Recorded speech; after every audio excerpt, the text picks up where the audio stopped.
समय की बर्बादी वह होती है जब आप समय के मूल्य को समझने में असमर्थ होते हैं, जब आप समय का मूल्य समझना नहीं चाहते।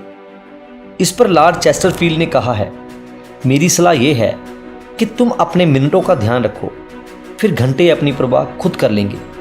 सिंपल सी बात है, समय की कदर करने से ही समय को बचाया जा सकता है और इस बचे हुए समय को अच्छे कामों में यूज़ किया जा सकता है। हम इसे ग्रेविटी के सिद्धांत से समझ सकते हैं। यदि आप हवा में छलांग लगाते हैं या कोई भी वस्तु ऊपर की तरफ फेंकते हैं तो क्या होता है? पृथ्वी की ग्रेविटी उसे नीचे की तरफ खींच लेती है।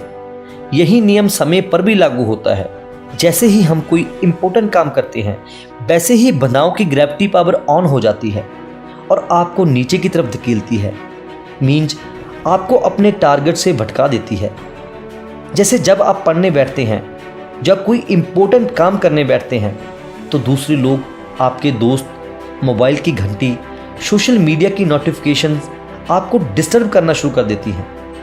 फिर आप सब कुछ छोड़कर दोस्तों के साथ गपशप में, सोशल मीडिया पे या किसी ऐसे काम में बिजी हो जाते हो जिससे फ़ायदा तो नहीं, हाँ आपका, आपके समय का, आपकी लाइफ का नुकसान ही होगा। ये ग्रेविटी का नियम हम सभी पर बहुत अच्छी तरह से लागू होता है, मगर ज़बरदस्ती नहीं, हमारी खुद की वजह से, हमारी आदतों की वजह से। हम ये भूल जाते हैं, हमारी तरक्की देखकर खुश होने वालों की तुलना में हमारी तरक्की पे जलने वाले लोगों की संख्या बहुत ज़्यादा है। इस दुनिया में रीस करके, किसी को फॉलो करके उस जैसा अच्छा बनने और सफल होने की परंपरा नहीं है, बल्कि दूसरों की टांग खींचने की परंपरा ज़्यादा है। इसलिए आपका तरक्की करना, आपका कामयाब होना आपके आसपास के लोगों, आपके रिश्तेदारों को पसंद नहीं आएगा और वह आपको असफल करने के लिए पूरी कोशिश करेंगे। इससे बचा जा सकता है। बचने का उपाय बहुत ही सरल है। आपको जो भी करना है चुपचाप करें। खुद को सुपीरियर साबित करने के लिए अपनी प्लानिंग, अपने टारगेट किसी को ना बताएं। अपनी तरफ से पूरी कोशिश करें, अच्छे काम के लिए, जीतने के लिए। बंधाएं तो हमेशा आती हैं, मगर आपकी तैयारी पूरी होनी चाहिए इनका सामना करने के लिए। जो फ्री हैं, जिसको कोई काम नहीं, जिसमें कुछ करने की इच्छा नहीं, जिसके कोई ड्रीम्स नहीं, उसके जितना फ्री टाइम तो किसी के पास नहीं होगा। तो आप ऐसे टाइम पास लोगों से दूर रहें।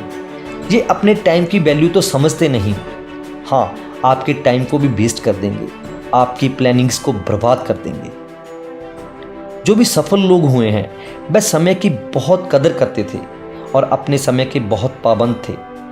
जैसे समय के मामले में हेनरी फोर्ड भी बहुत दूरदर्शी थे। जब किसी काम के संबंध में उन्हें कोई प्रॉब्लम होती तो वे कंसर्न लोगों को अपने पास बुलाने की बजाय खुद उनके चैम्बर में चले जाते थे। जब इस बारे में उनसे किसी ने पूछा तो उन्होंने कहा था, मैंने पाया मैं सामने वाले पर्सन को अपने ऑफिस से उतनी जल्दी नहीं निकाल सकता जितना जल्दी मैं खुद को उनके ऑफिस से निकाल सकता हूँ। जिनिस लोग समय को अच्छी तरह से यूज़ करना जानते हैं, उन्हें अपने घंटों, मिनटों, सेकंडों की वैल्यू मालूम होती है, इसलिए वे इतिहास रच देते हैं। इनसे बहुत कुछ सीखा जा सकता है। टाइम उतना ही इम्पोर्टेंट है जितना हम सोचते हैं। यदि हम कम सोचेंगे तो ये कम इम्पोर्टेंट होगा, यदि हम ज़्यादा सोचेंगे तो ये ज़्यादा इम्पोर्टेंट हो जाएगा। टाइम तो वही है जो हर जगह अपनी ही धुन में, अपनी ही स्पीड में टिक टिक करता हुआ चलता रहता है। जो इसे जैसा यूज़ करता है वह वैसा ही रिजल्ट के रूप में उसे मिलता है। ये आप देखो, आप डिसाइड करो कि आपको इसे यूज़ कैसे करना है और किस लिए करना है, जीत के लिए या हार के लिए। Thank you. जय हिंद। दोस्तों, यदि ये वीडियो आपको अच्छी लगी तो इसे लाइक करें, शेयर करें, कमेंट करें, सब्सक्राइब करें और बेल के बटन को दबाएं नोटिफिकेशन के लिए।